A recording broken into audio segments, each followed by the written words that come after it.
but I do intend to take us all the way up to 1 o'clock, but I shall try not to be any much later than that. Now there's a wee clicker here, I think. There we go. So, between Jim and I, we're going to be talking about two different things, but relating to video and internet and churches. And I'm going to be talking about church-to-church video links. And you might think, why would a church want to stream to another church? Well, bear with me.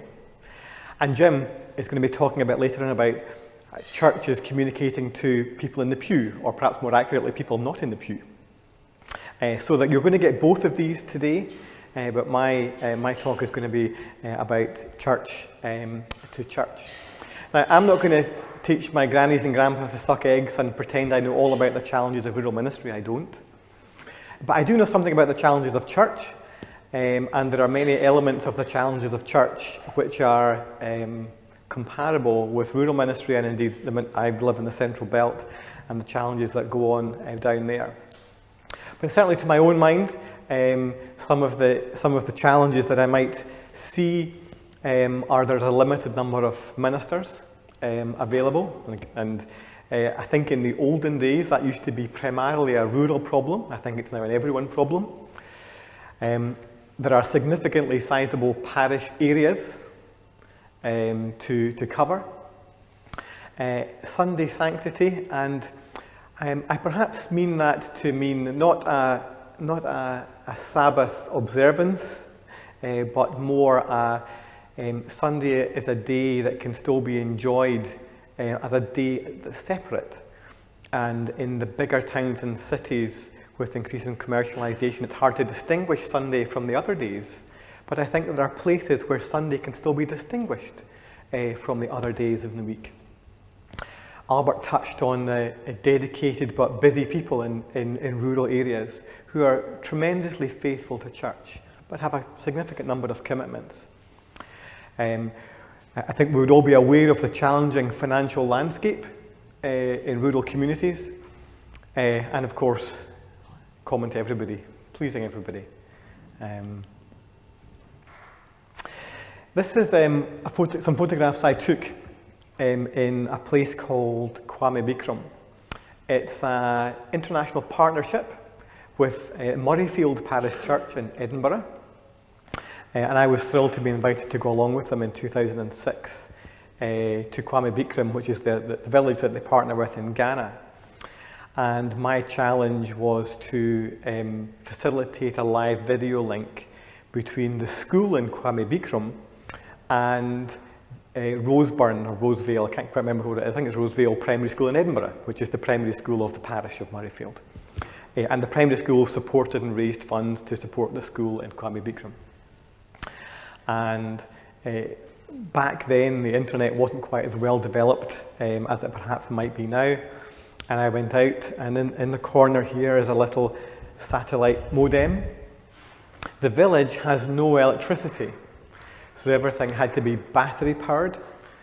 And I brought cameras, laptops, tripods, and everything out with me. And we managed to get a live link. This is John, who was one of the elders in the church. And this is one of the students talking into the microphone, talking with the kids at Rosevale Primary School in Edinburgh from this village in Ghana without electricity. All that's to say is, without belittling the environment in Africa, if I can do this in a rural community without electricity in Africa, then I'm not going to take no for an answer in Scotland in doing anything. In fact, I tend not to take no for an answer anywhere. And you think, how can you work within the church when the default status of everything is no, typically? So I approach technology challenges with optimism and an assumption everything will work out. I just have to find out the way to do it. So what I'm going to be saying today is something of an envisioning, perhaps. I've got a case study for you. I'm not going to say this is for you or for your church. What I am going to say is that where there's a will, many things are possible. And it is one's imagination and creativity that will let you down, not the technology. So I'm encouraging folks to think blue sky thoughts in how they approach the challenges that they might face. And as Albert said, technology is just a solution. It's not the be-all and end-all of anything. It's just a solution. And almost all of the technology you're probably likely to need already exists. We just have to lay our hands on it. So I mentioned I'm going to be talking about church-to-church communication. And I've mentioned that in a landscape of there aren't enough ministers to go around. Now, some of you might be closing your buildings after Albert's talk, right? Well, we don't need them anymore.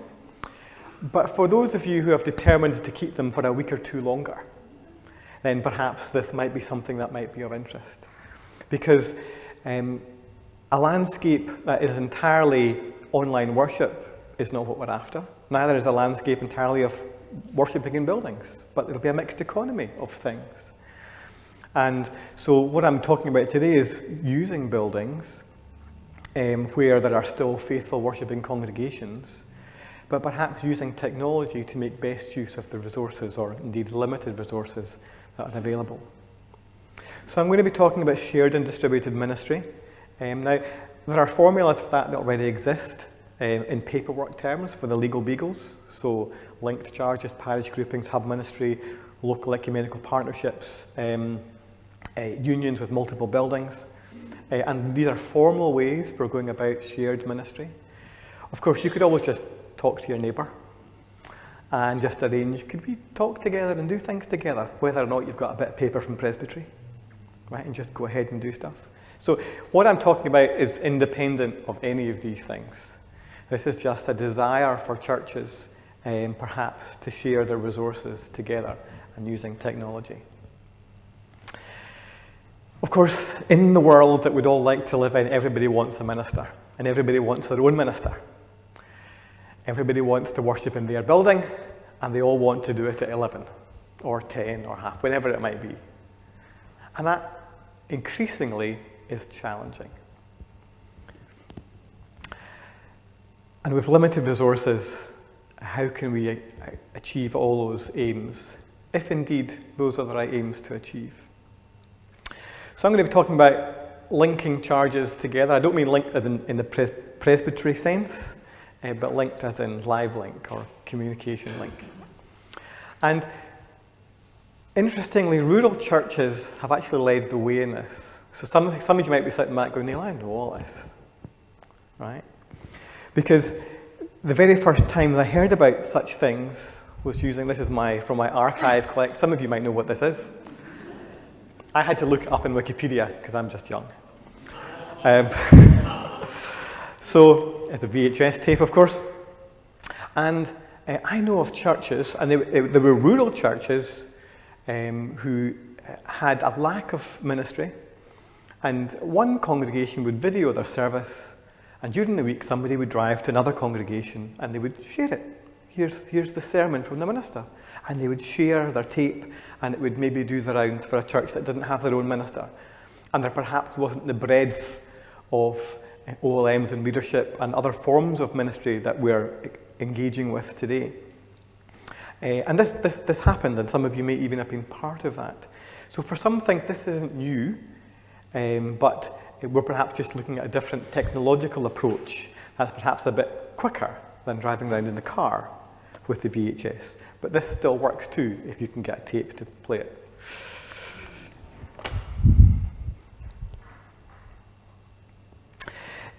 So I'm going to talk you through a case study that I was engaged in a few years ago, and it was up in Orkney.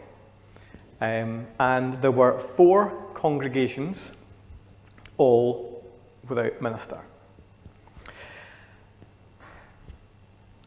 And they had one, and they were given one between them in a presbytery planning process. There is a water hazard for those of you who are golfers, and that water hazard being the 4 of them are all islands. They're all churches on an island. And whilst it would be great for the minister to do a 9 o'clock, a 10 o'clock, an 11 o'clock, and a 12 o'clock, the ferries didn't run to the church timetable. And quite often, the minister could get on to an island but couldn't get off until the afternoon. So even if the minister was prepared to do 4 services a day, it just wasn't going to be feasible. And they asked us to investigate shared worship, live if possible. Oh, and there was no internet to speak of. Now, there was actually a cable that ran under the sea, but it was of no practical consequence to be any use. Is what I eventually proposed to them the best solution? No, they all wanted their own minister. They really did. But they recognised the reality was, in the current landscape, it wasn't going to happen.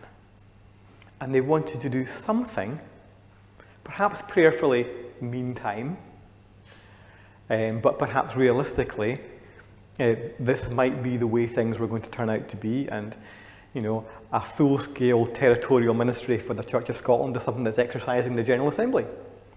About providing a minister for every square inch of the land in the country. So this is by no means the best case scenario, but it was a case scenario that might have worked for them. And that's how a lot of technological solutions are turning out. Some of you might say to Albert, we want people to come into the pews. We don't want them worshipping online. And he wouldn't disagree. But having folks engage in something online is better than them engaging in nothing offline. So something is better than nothing, even if it's not ideal. And that's what gives me my day job, is filling in this gap that until the next revival in the land, when everyone will stream back into the buildings and we have fill up all the space pews and you have to go and knock the floor back down again and put more church downstairs. Until that day comes, maybe technology can help in an interim solution. And that interim gap might be 200 years, by the way. So I've just picked some photographs at random, by the way.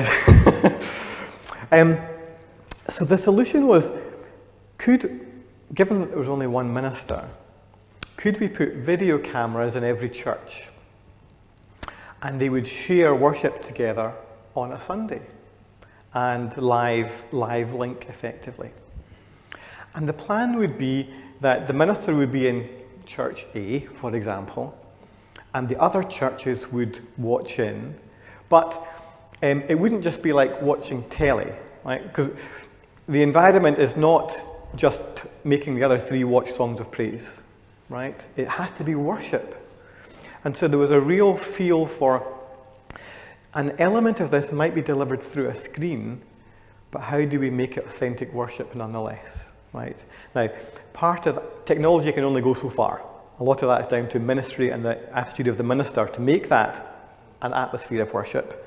But it was very much, that was in the forefront of this has to be a way that is going to extend worship just geographically to another place. And so 2-way links were important. It wasn't just that remote congregations could watch in, but that the minister and indeed the congregants in church A could view and be with and see the other congregations. And the other congregations might or might not watch the whole of the service, or they might just take the sermon part, and I'll say more about that later on. And then in week 2, the minister would go to church B and lead the worship, because they've all got the same kit, technologically speaking. So the minister can be anywhere and do the same again. So every congregation had the minister, albeit once every 4 weeks. Is it ideal? No. Is it the best? No. Is it better than no times? Yes, it is. Now, of course, the minister may visit even more regularly than that for meetings and visits and so on, but in terms of morning worship, the minister would be once a month on average on each island, and the other 3 would hook in and would bide their time until the minister came around again, right? And that worked, and they could make that work with the ferries and so on. It made it viable. to do that. And in week 3, the minister would be here. Week 4, the minister would be here. So the theory of that all sounded fantastic. Right? Oh, that's something, and you know, there would be resistance, of course, because anything involving change involves a little bit of change management. But that could be overcome with conversation and journeying. But how to make it happen? Could it actually happen? And that was my role to say, well, actually, could it happen? It's not too clear on the projection here, but this is mainland Orkney, for those of you who've been. And here, the islands Rousay, Chappensay, Flotta and Hoy were the 4 islands with the churches on it. 2 on the north of mainland and 2 on the south of mainland. And that's where the churches were. And because there was no existing internet, we had to have conversations about how can we link those together. So we were first in touch with BT to say, when are you going to upgrade the broadband? You probably all know the answer to that. It doesn't happen. Many of you are still waiting, right? So that was a hiding to nothing, right? So you'll all know that already. So we looked into yet more solutions to see, well, what if this was commerce? So if this was Boots looking to link up all their stores with their point of sale system and all their just-in-time deliveries and all that, what would they do? And can church access the technology that already exists in 99% of large commerce, but we're just going to appropriate that technology for church use? I went up to Orkney and stood in mainland at the top of a hill where there's a communication tower, thinking someone's been here before and solved this problem. And as you look out from the communication tower, you can see Rousay, Chappensay, Flotta and Hoy. That's it there. You've probably seen things like it in your own communities.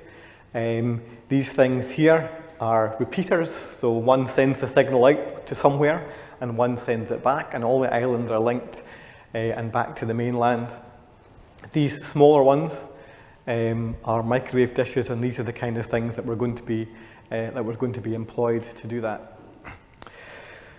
So these small dishes are microwave, it's the same technology that's in your ovens, but it lets point-to-point data transfer take place. And you can point those to an island, and the island would have a receiver, right, and would receive the signals from island to island. We engaged a company who did landscape and radio planning to look at, well, are there any obstacles in the way? Is there line of sight? How high, how tall can signals be made? And they investigated all of this, and this is the island-to-island links that might be possible. They came up with the numbers. Don't worry about the numbers, they're not important, but they came up with the numbers to see if all this would work. And we presented a feasibility document about all of this. And that year, this is a screenshot from the BBC News web page in that year, and it was an article about the Kirk considers virtual ministers. That's one of these attention-grabbing headlines that wasn't exactly what the plan was. And the gist was that, I'll read some of this out. Proposals from the Kirk's Ministries Council suggest a minister could lead services in several congregations at once using video link technology. The minister would travel between churches, leading worship from a different location each week, and it was to be discussed between May the 21st and 27th in 2009. The Ministries Council. A pilot scheme is planned for Orkney following the completion of technology trials and funding confirmations. Initially, 4 congregations in Rousay, Chappensay, Flotta and Hoy will be linked. So that was how it went. It was the study was supported by the Mission and Discipleship Council at the time, and then somehow it ended up at the Ministries Council. I'm never quite sure how that happened, although that wasn't a bad place for it to be, but things got lost in the whole sets of communication that was there. The congregations were all very willing, and I went up and I spoke with the Presbytery of Orkney when we presented all of this. At the time, of course, the funding of such a thing was it's always the first question anybody asks. So it's all very good indeed. How much? And I like to dissuade people from thinking about money. It's important, but it's just a cog in the wheel. And I'd rather have them think about the opportunity that this could present itself with. So you might ask, how did it go? I never heard. Me neither. It went nowhere. I don't actually even recall it being discussed at Assembly. And I live stream the Assembly, so I watch every minute of the Assembly. Without speaking unkindly of the Ministry's Council, there it died a death, I think. Why, I do not know.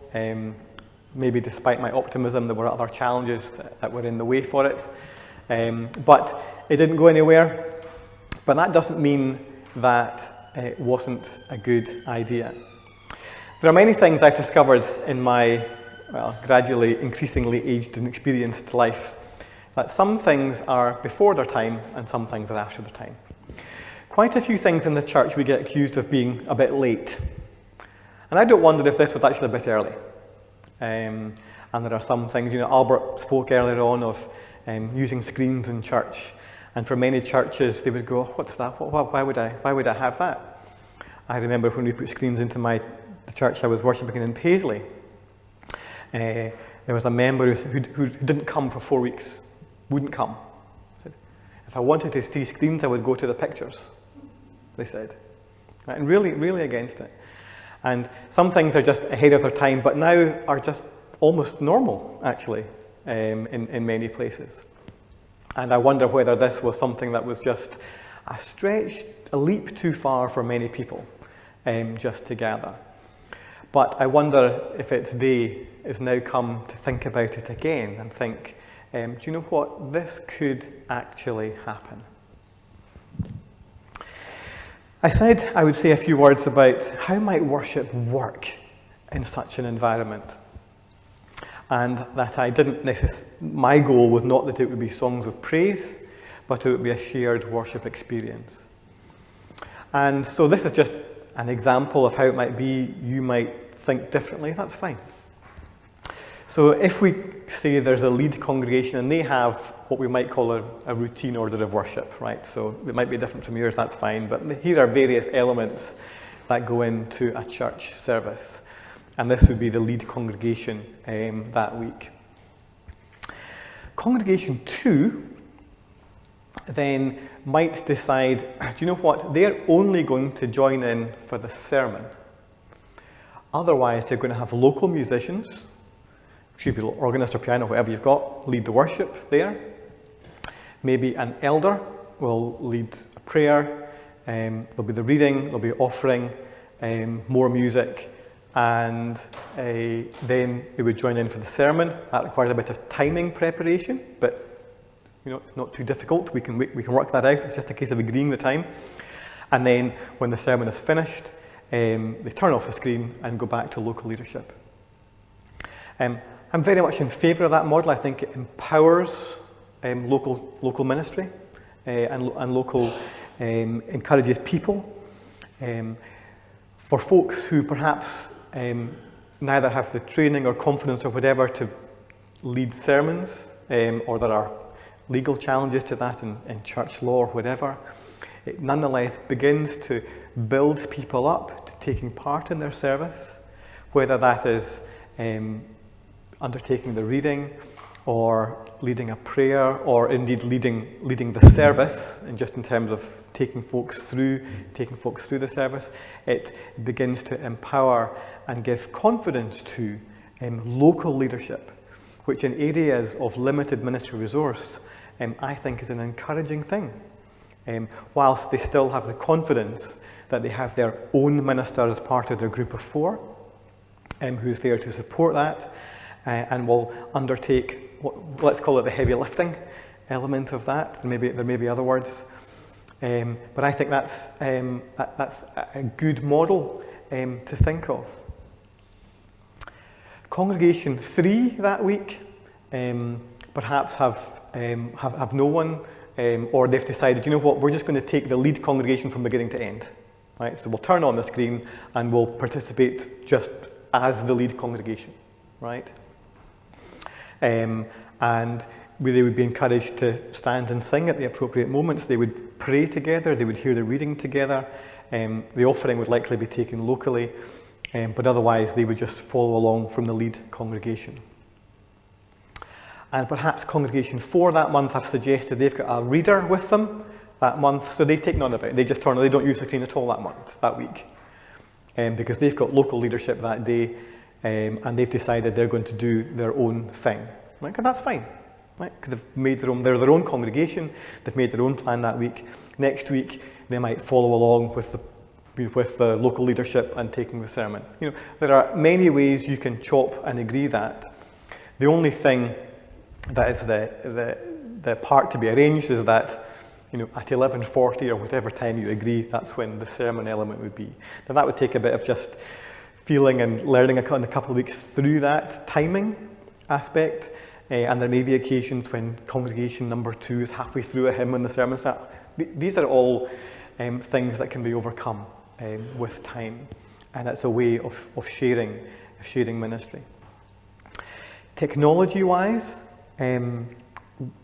this project was outlined with video conferencing equipment that you might see in the boardroom or at universities and colleges. So those of you who've got UHI infrastructure nearby, you might be familiar with using those tools.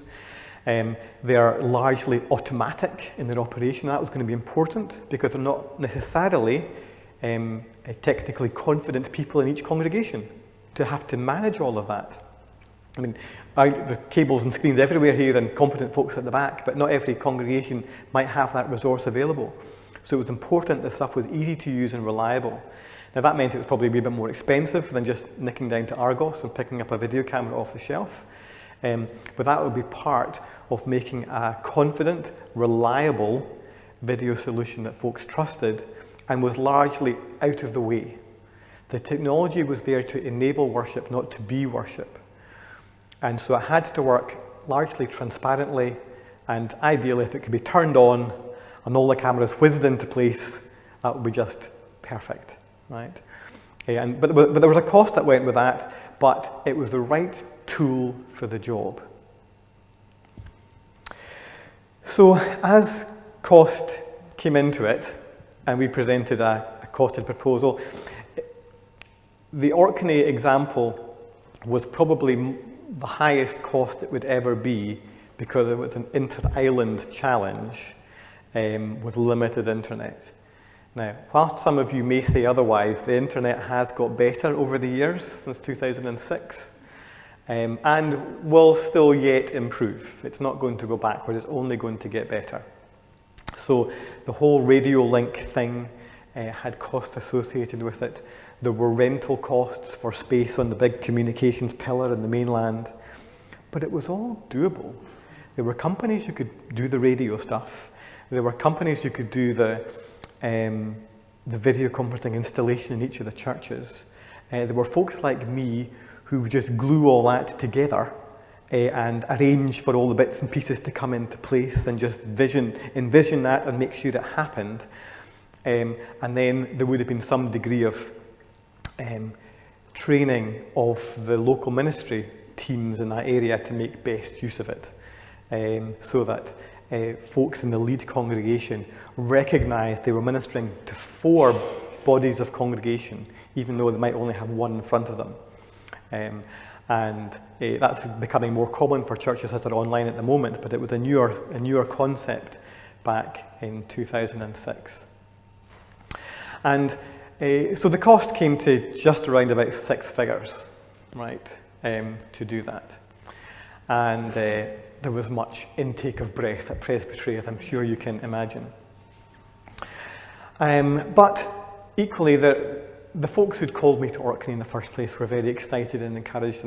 And you know, if any of you have ever been around Albert for any length of time, you'll know that creative solutions can always be found when it comes to money.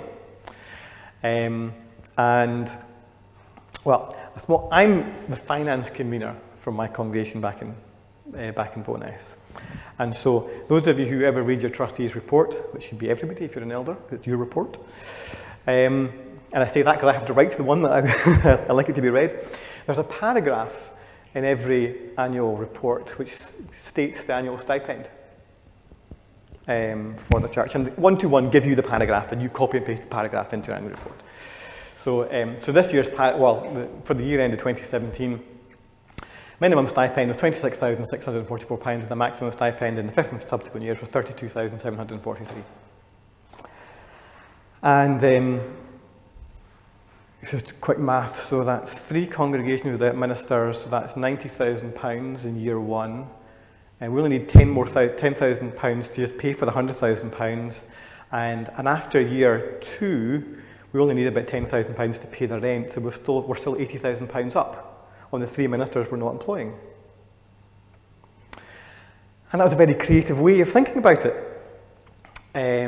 because folks are paying their M&M contributions, and if there isn't a minister in post, although you get reductions for vacancy, there's still money going to M&M. Could some of the money that's paid for minister go into the technology to enable one minister to be in 4 places? I think it probably could. That's going to take conversation and effort and determination and doggedness, because there will be resistance to something like that. But I'm not employed by 121, so I can say things like that. But in the same way that there are technological ways to achieve an end, I would suggest there are also financial ways to achieve an end. It just requires a little bit of different thinking around the issue. And I think probably on that issue, a bit of persuasiveness and doggedness. But let's say it cost, off the top of my head, it was about £10,000 per church for the video and conferencing kit to go in. That's £40,000 in total, right? That's only just over a year's stipend for the 3 ministers they weren't employing. So, although some of the sums might sound quite big, in the terms of enabling ministry and creative thinking, I think there's an achievability with that. If you're prepared to do the legwork, right, and run all the way through Presbyterian 121 to make that happen. But I think it could happen. And I might be so bold to say I think it should happen. But maybe that's not for me to say. I'm just offering that out there. I have no case study on someone who's done that successfully, but that's not to say that there are ways that can't be achieved. Or it may be that presbytery, with their discretionary allowance, might be able to find, if things are taking too long in other routes, then the discretionary allowance might be able to be put into place to do some of this. For those of people who are on mainland and not Orkney mainland, then internet connectivity is viable to do that. 4G connectivity is viable to do that. Satellite connectivity is viable to do that. Sure, these things are a little expensive, yeah, but I don't know that at 45 pence a mile, minister's travel expenses going to 4 different places, it's not too far off 20 quid a month on a subscription, probably, for a 4G SIM card.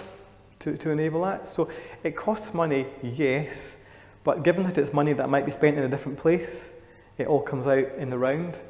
And actually, show me a congregation who wouldn't spend 20 quid a month on having their own minister deliver worship, even if it was on a screen and they see them once every 4 weeks. I think that's as acceptable as it might get in a place to do that. So that's my experience on linking the case study for Orkney. I'm sad it didn't go anywhere at the time, but maybe the time wasn't right. You will know yourself whether such a solution might work in areas that you are, or you think there are smaller ways that you can engage that. You can use things like Skype to do this congregation to congregation. I think were it to be used long term in a congregation or medium to long term, then I think it has to be a robust and resilient infrastructure that doesn't cause people stress. And sometimes Skype and setting up a projector and a screen with 3 legs and all that can cause challenge, and I would suggest that folks who are going to do this do so with a whole heart, and they go right into it and do it fully and properly. If that means putting screens on your full-time screens up there, put full-time screens up there. If that means you need to put a new sound system in so that everybody can be heard clearly, then let's go ahead and do that. But if you wanted to trial it ad hoc, then there's plenty of technologies that let you do that without spending a penny. And Jim will be talking about some of those this afternoon, about really low-cost ways of dipping your toe in the water with streaming, be it congregation to congregation or congregation to individual. So there are ways that you can do that. On the grander scheme of things, try not to be limited by your own imagination, but engage with, I say this as someone who gets paid to do this, but engage with experts where necessary, because let them be the ones to tell you it can't be done, rather than one imagines, oh, I don't know how I would do that, therefore it can't be done. And that would be a short-sighted way, I would suggest, about looking for it. Where we can put people on the moon, so we can potentially achieve any number of technological goals that we want to do in our own church. That's my case study. There's a little bit of time for questions, and then we'll have lunch, which will be served just at the back there in about 8 or 9 minutes. But I'm happy to take any questions about the experience that I had with that, or indeed someone says, this is my church scenario, what might be possible for me? I think there's a microphone.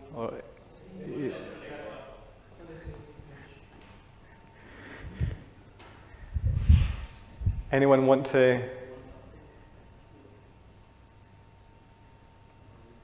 If there's, Our church already has screens and a camera. As yet, no internet connection. I would like to be able to stream to the website, but we use a Weebly website, the free version, so I don't think I can use it on there, but if we paid for it, I think perhaps we could. Yeah. So I'd like to know, the nitty-gritty of how I do this. Or perhaps speak to you later. Yeah, well, Jim has some toys with him, right? And Jim will be showing off toys later on, one of which will be using 4G, which is using mobile data signals to let you live stream. And it's all very viable. You can get tariffs that do that. You're right, it's going to cost money, but it's not going to cost a lot of money. I remember once a congregation I was speaking to about live linking with our international partner during a service, and it was going to involve an international phone call. And someone said, "Wouldn't that be expensive?" And I said, "If you do this one Sunday, I'll pay the £5 out of my own pocket for you to talk to your international partner if you don't have a £5 yourself." So things do cost money, but they don't cost a lot. And it's the same with live streaming. You're right, you get not a lot for free, but it doesn't take too much of a monthly subscription to engage with a provider that will let you do that. And in our experience, when we live stream our worship services in Bo'ness, as you begin to gather an extended congregation, they begin to contribute to the life and work of your church financially, with direct debits and all sorts. We can pay money electronically these days, and so folks ultimately self-sustain the costs of the medium by which they watch it, over and above contributing to the life and work of the church. So you may need to speculate to accumulate in business speak. But I think in the grand scheme of things, it's fairly small, and would really encourage you to go the extra mile at some point when you feel ready to get the right tariffs in place. If you don't know where to go, then yeah, I'll give you my card at the end and I can point you in some of the right directions that I know other churches use for their live streaming. The other question, if I may, is if I do go ahead with this, there may be people within the congregation who don't want to be videoed, so do you have to make sure you just video the minister or whatever? Yeah, so the document you received earlier on, which is guidelines from 121, is actually quite helpful in that it includes considerations from safeguarding, both for children, vulnerable adults and ex-offenders. And it includes some, I'll call it data protection for want of a better word, but people's own rights not to be on film.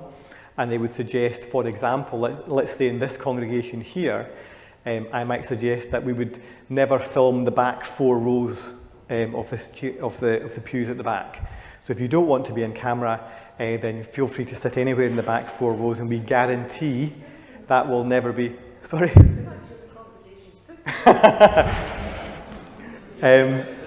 But you would basically guarantee a safe place. The reality is that for most live streaming scenarios, the only person whose face is seen is that of the person at the front. And there's a lot of grey or blue or no hair at all seen coming back the other way. So folks' anxiety, unless they have safeguarding issues not to be on screen, folks who just have an anxiety about it, those fears are largely unfounded, because actually most of the attention is here. It's important to get your minister's permission, they're happy to be on, but assuming that you have that, then I think it's limited liability for the rest. But that document's a useful document if you get a wee read of it. Any other? Yes? Well, the folks who are watching online won't hear you if you don't use it, so thank you. Does each church have to have its own Wi-Fi that is using the ones that are being streamed to and the ones that are being streamed from? Does each one have to have its own Wi-Fi hub? Each one would have to have its own internet connection. Whether it's Wi-Fi or not doesn't really matter, but yes, each church would need to have some form of internet connection. So each one would have to pay a separate fee, wouldn't they? You couldn't get one... No. No, It right. wouldn't, but at £15 a month, I think that's not an entirely unaffordable amount for a congregation to have to do. And there are a variety of tariffs available. But in the grand scheme of everything a church pays for, you probably spend more replacing cracked communion cups every month than...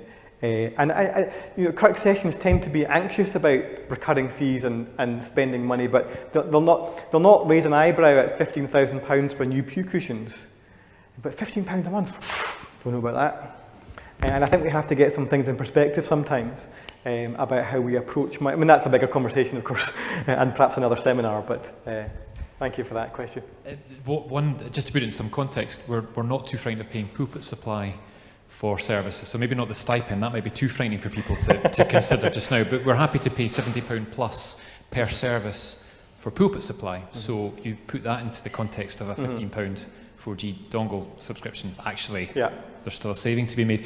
My question was, what experience do we have of congregations, of the life of a congregation who are worshipping in this way? I know it didn't run in Orkney, sadly, but have we got much evidence of how a congregation changes its worship, how their engagement changes when they're worshipping in this way? Because that would be, I think, helpful if we're selling this to people. Absolutely, and had the pilot study gone ahead, we would perhaps have a great answer for that.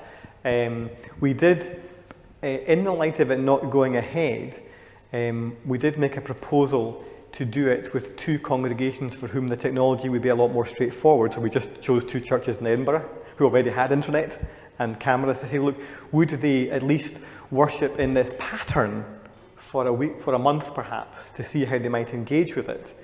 But that didn't, because the whole thing I don't know whether a person changed, so I don't know where it all fell down. But one could make a case study with easier congregations first of all, And that will be worth exploring, I think, in order to prove that case, to say, well, look, here's two congregations who are just willing to give it a go. And they have good internet already, perhaps maybe they're a bit more central belt based. They can even hire in the kit for a month, if it comes to it. Hire it for a month. Let's see how viable it is, because the proof of the pudding and all that is in the eating. And of course, the minister has to be on board, because the minister who will be leading worship from the front has to already have a different mindset about folks who are beyond their vision. And perhaps ministers who are already streaming live and already have some of that thought about how are they engaging with folks who are beyond their sight or beyond the door, would have a better chance of success about making that work. So yeah, there would be work to do on that to prove it. And I'm happily here for any new case studies that might want to take place. He's unwrapping the sandwiches, but I don't want to stifle any last question just before. One more question, yes? The microphone is just...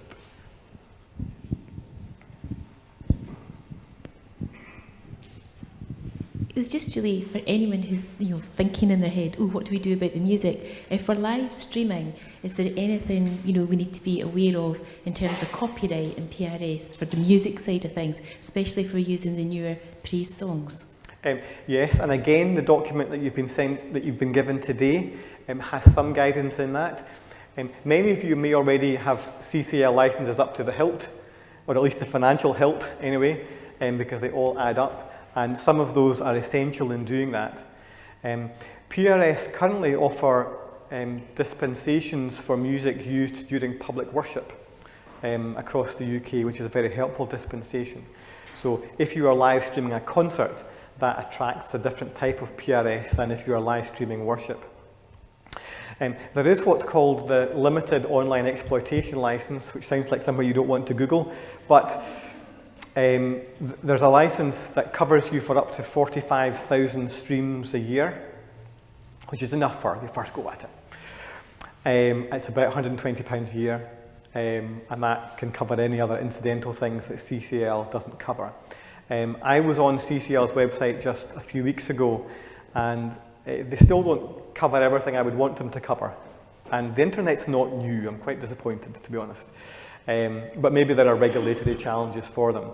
But the Limited Online Exploitation License will provide that extra level of cover to give you that impunity and immunity that you would seek. So, but the document that you've been given out is a helpful starting place with some of the licenses that you need. And like most things, you can do everything if you're prepared to hand over the silver. So it's not no, it's just get your ducks in a row and get that all sorted out. 30 seconds to go.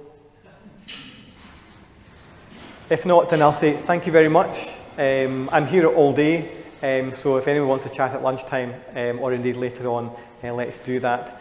I'm also charged with introducing lunch to you at the back and saying a word or two of thanks for it. So let's just gather together in prayer.